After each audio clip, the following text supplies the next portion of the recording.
Hi all, welcome back to our channel Desi Taste and Tales. ఎలా ఉన్నారు అందరూ? మేము అరుణాచలం వెళ్ళామండి. అక్కడ గిరి ప్రదక్షిణ కూడా చేసాము. మేము ఈవినింగ్ స్టార్ట్ చేసాం. మాకు 4:30 గంట పట్టింది గిరి ప్రదక్షిణ పూర్తవ్వడానికి.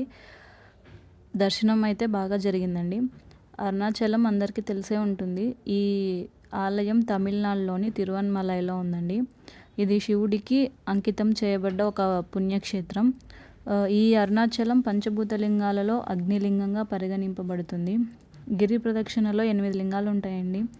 ఇంద్రలింగం, అగ్నిలింగం, యమలింగం, నీరుతిలింగం, వరుణలింగం, వాయులింగం, కుబేరలింగం, ఈశానలింగం. ఇది చూడవలసిన ఒక చక్కటి ఆలయం. ఎవరైనా చూడకుంటే వెళ్ళి చూసిరండి.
పక్కనే రమణ మహర్షి ఆశ్రమం కూడా ఉందండి. అది కూడా చూసి వచ్చాము మేము. Thank you all for watching. Please subscribe to our channel Desi Taste and tiles.